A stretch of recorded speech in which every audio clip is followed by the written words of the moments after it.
Chapitre 8. L'inspecteur Raglan est plein de confiance. Nous nous regardâmes. « Bien entendu, vous ferez une enquête à la gare, dis-je. »« Naturellement. Mais je n'ai pas grande foi en ces résultats. Vous connaissez la gare ?» Je la connaissais. King's Abbot n'est qu'un village, mais c'est un important embranchement de voies ferrées. La plupart des grands express s'y arrêtent. Des trains y sont garés et formés. Il y a 2 ou 3 cabines téléphoniques. À cette heure-là, 3 trains locaux entrent en gare pour assurer la correspondance avec l'Express du Nord. Il arrive à 10h19 et part à 10h28.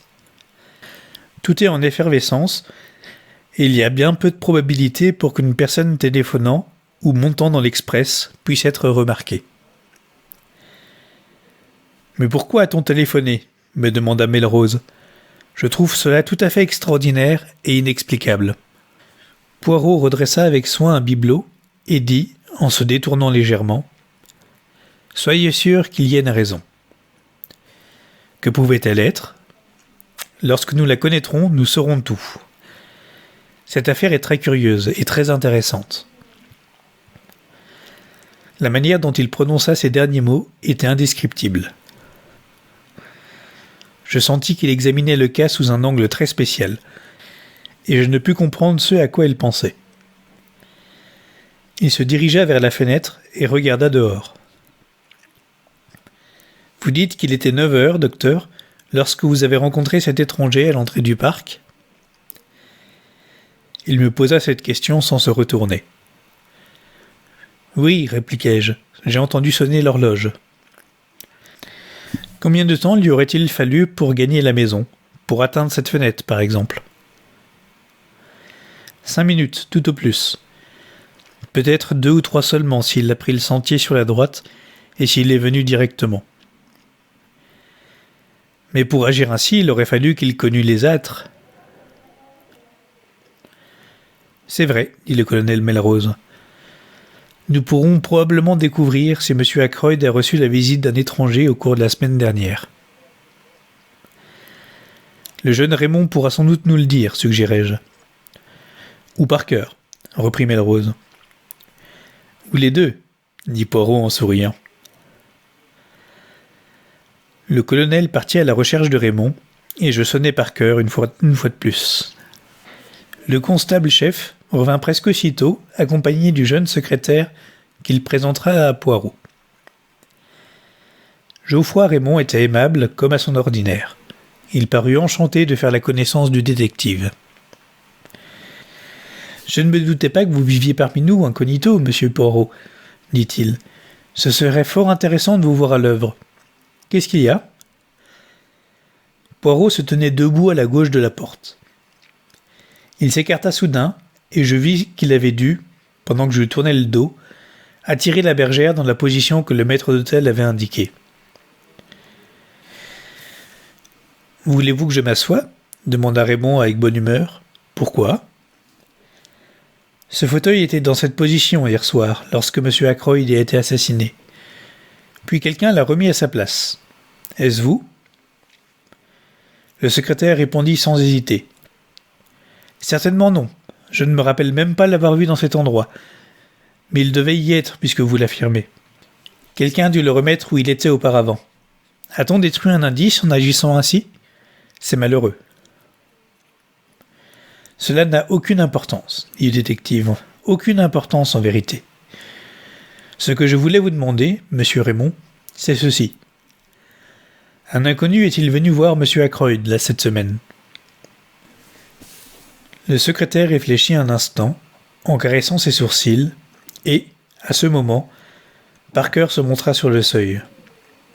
« Non, dit enfin Raymond, je me rappelle n'avoir vu personne. Et vous, Parker ? » « Je demande pardon à monsieur, de quoi s'agit-il ?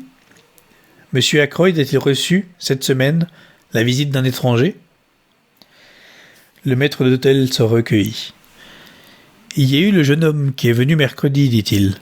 Enfin, je crois qu'il était envoyé par Curtis et Trout. » Raymond fit un geste impatient. Je me rappelle, en effet, mais monsieur ne fait pas allusion à une personne de cette sorte. » Il se tourna vers M. Poirot. « M. Ackroyd avait eu l'idée d'acheter un dictaphone, expliqua-t-il, ce qui nous eût permis de travailler plus vite. La maison en question a envoyé son représentant, mais M. Ackroyd n'a pas donné suite à son projet. » Poirot regarda le maître d'hôtel. « Pouvez-vous me décrire ce jeune homme, mon brave Parker ?» « Il était petit et blond, monsieur. Il était habillé d'un joli complet bleu. C'était un jeune homme très convenable. » Poirot se tourna vers moi. « L'homme que vous avez rencontré à la grille était grand, n'est-ce pas ?»« Oui, répondis-je. Il avait environ 6 pieds. »« Cela ne concorde en rien, déclara le détective. Je vous remercie, Parker. » Celui-ci s'adressa à Raymond. « Monsieur Hammond vient d'arriver, monsieur, dit-il, et il est fort désireux de savoir s'il pourrait se rendre utile et voudrait parler à monsieur. »« Je vais le voir tout de suite, » répondit le jeune homme qui sortit précipitamment. Poirot regarda le chef constable d'un air interrogateur. « C'est l'avoué de la famille, » dit Melrose.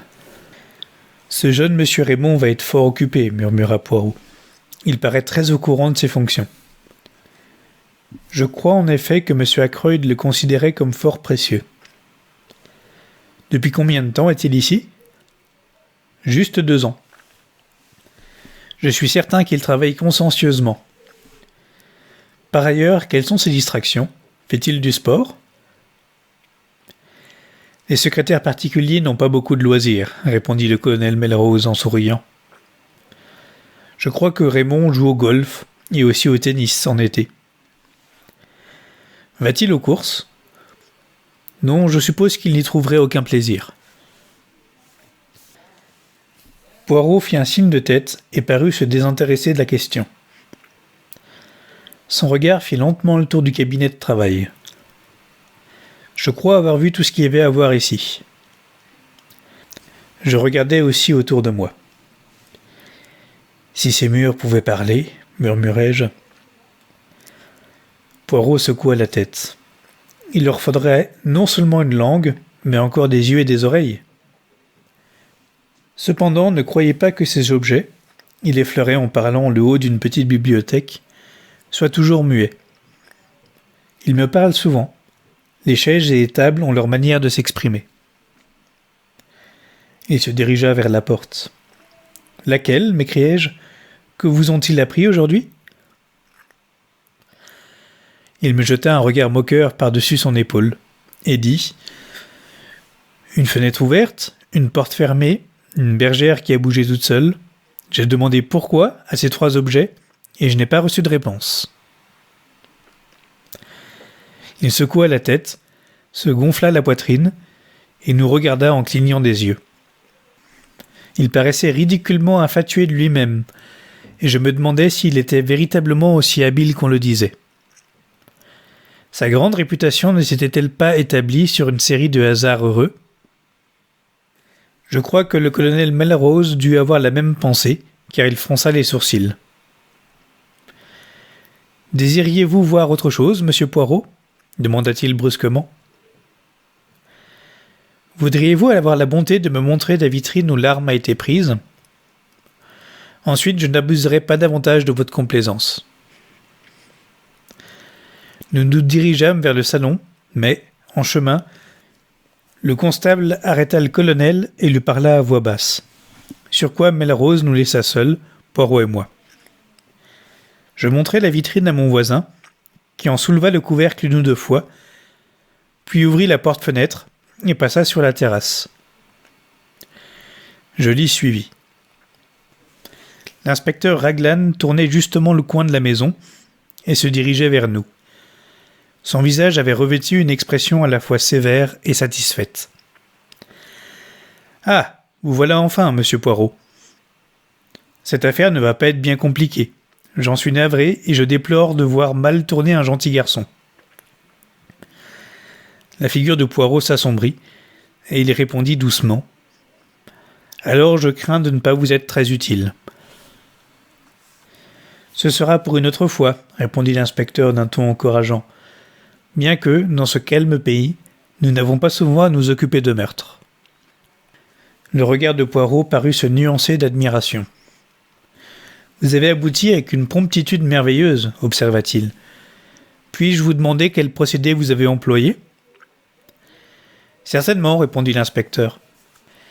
Pour commencer, il faut de la méthode. C'est ce que je proclame toujours. De la méthode.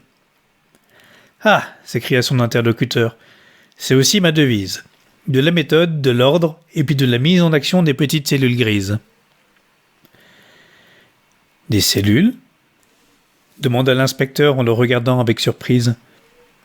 Oui, les petites cellules grises de mon cerveau, expliqua Poirot. Ah, oui, mais je suppose que nous en servons tous. À un degré plus ou moins grand, murmura Poirot. Il y a également des différences de qualité. Et puis il y a la psychologie d'un crime qu'il faut étudier. Êtes-vous donc imbu de toutes ces idées de psychanalyse ? Demanda l'inspecteur. Moi qui suis un homme ordinaire, je suis certain que Madame Raglan n'a pas cet avis, dit Poirot en s'inclinant. L'inspecteur Raglan, un peu déconcerté, lui rendit son salut et reprit avec un large sourire. Vous ne me comprenez pas. Quelles différences peuvent présenter les mêmes mots ? Je voulais vous expliquer comment je suis arrivé à un résultat. De la méthode, tout d'abord. Monsieur Ackroyd a été vu encore vivant, pour la dernière fois, à 9h45, par sa nièce, Miss Flora Ackroyd.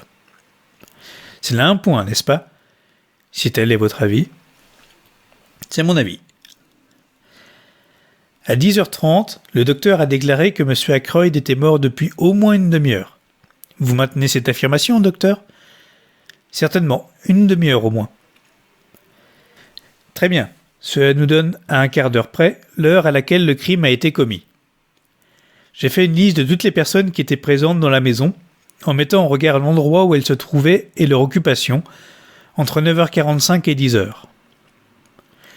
Il tendit à Poirot une feuille de papier que je lus par-dessus l'épaule du détective. Voici ce qui a été tracé d'une écriture très nette. Major Blunt, dans la salle de billard avec monsieur Raymond, confirmé par celui-ci. Monsieur Raymond, dans la salle de billard. Madame Ackroyd, à 9h45, occupée à regarder le match de billard, est montée se coucher à 9h55, accompagnée jusqu'à l'escalier par Raymond et Blunt. Miss Ackroyd est allée directement du cabinet de son oncle au premier étage, confirmé par Parker et par la femme de chambre, Elsie Dale. Domestique.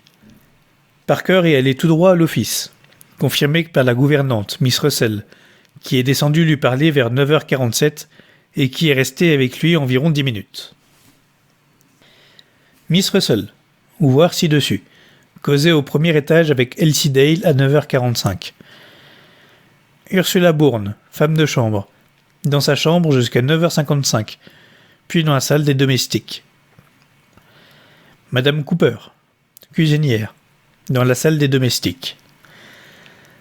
Gladys Jones, deuxième femme de chambre, dans la salle des domestiques. Elsie Dale, à l'étage, dans les appartements privés, vue par Miss Russell et Miss Ackroyd.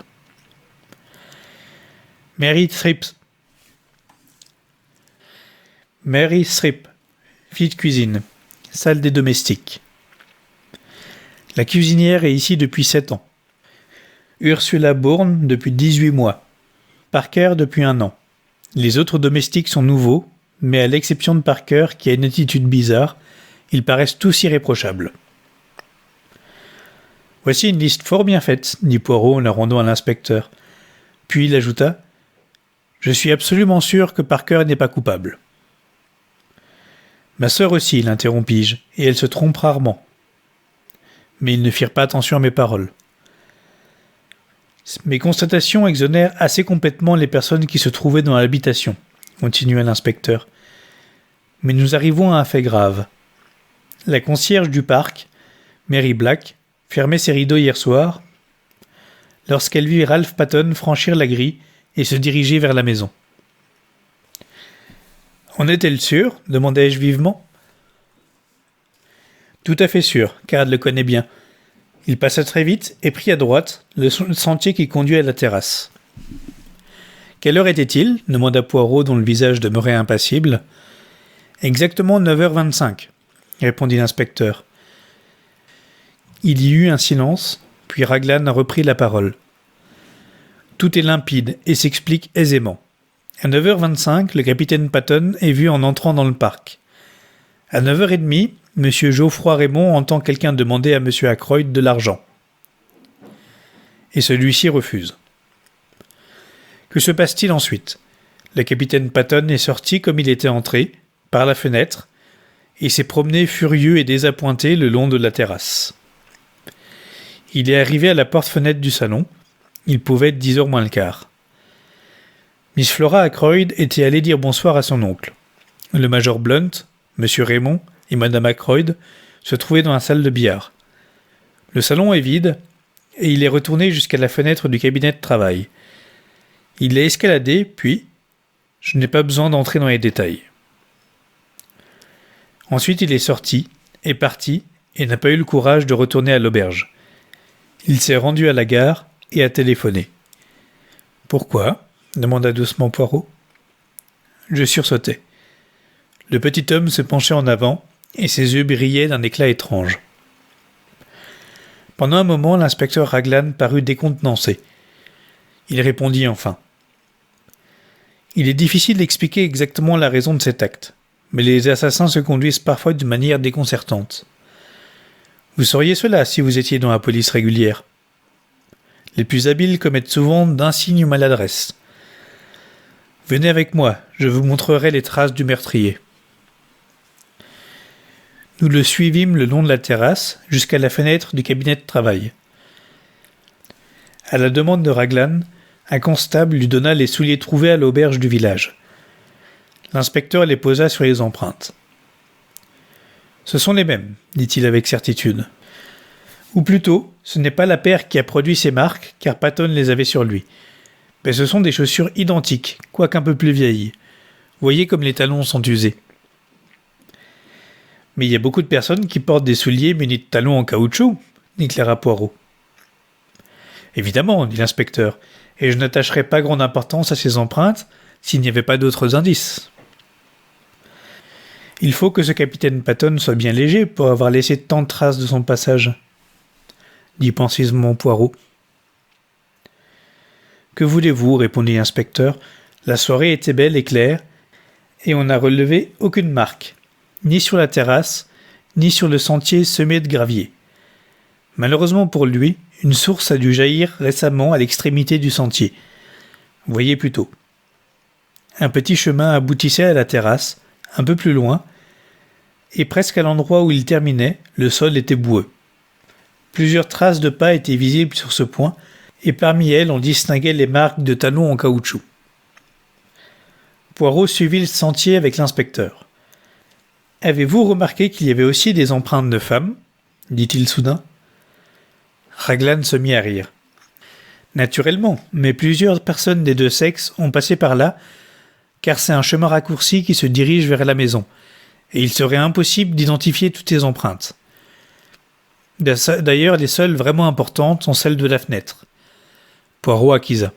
« Inutile d'aller plus loin, » déclara l'inspecteur, comme nous arrivions en vue de l'allée principale. « Il n'y a que du gravier ici, et il est très dur. » Poirot acquisa encore, mais ses yeux étaient fixés sur une petite maison d'été, située un peu sur la gauche du sentier, et à laquelle aboutissait également un chemin empierré. Il attendit que l'inspecteur nous eût quittés pour marcher vers l'habitation. Il me regarda. « Vous avez dû m'être envoyé par le ciel pour remplacer mon ami Hastings, dit-il, avec un éclair malicieux dans les yeux, car je remarque que vous ne me quittez pas. Que penseriez-vous d'une visite à ce petit pavillon ? Il m'intéresse. » Poirot se dirigea vers la porte et l'ouvrit. Nous nous trouvâmes presque dans l'obscurité. Il y avait 1 ou 2 sièges rustiques, un jeu de crochets et quelques chaises pliantes. L'attitude de mon nouvel ami me stupéfia. Il s'était laissé tomber sur le sol et d'explorer en marchant sur les mains et les genoux.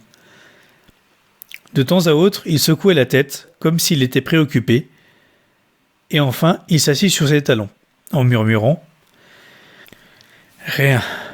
Peut-être fallait-il s'y attendre. Pourtant, cela aurait eu une telle importance. » Soudain, il s'arrêta, frémissant, et tendit la main vers une des chaises rustiques, et en détacha quelque chose. « Qu'est-ce ? M'écriai-je. Qu'avez-vous découvert ?» Il sourit et ouvrit la main afin que je puisse voir ce qui s'y trouvait. C'était un morceau de toile blanche empesé. Je le pris, je le regardai avec curiosité et le lui rendis. « Que croyez-vous que ce soit, mon ami ?» demanda-t-il en me considérant d'un regard aigu.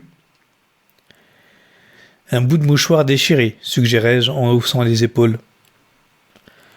Mon compagnon fit un nouveau geste et ramassa une petite plume qui paraissait être une plume d'oie. « Et ceci ?» cria-t-il triomphalement. « Qu'en pensez-vous » Je ne pus que le regarder sans comprendre.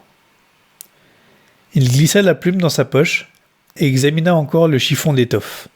« Un morceau de mouchoir, marmonna-t-il. Peut-être avez-vous raison. Cependant, rappelez-vous ceci. Une bonne blanchisseuse n'empèse jamais un mouchoir. » Il me fit un signe de tête triomphant et mit, avec soin, le morceau dans son calepin.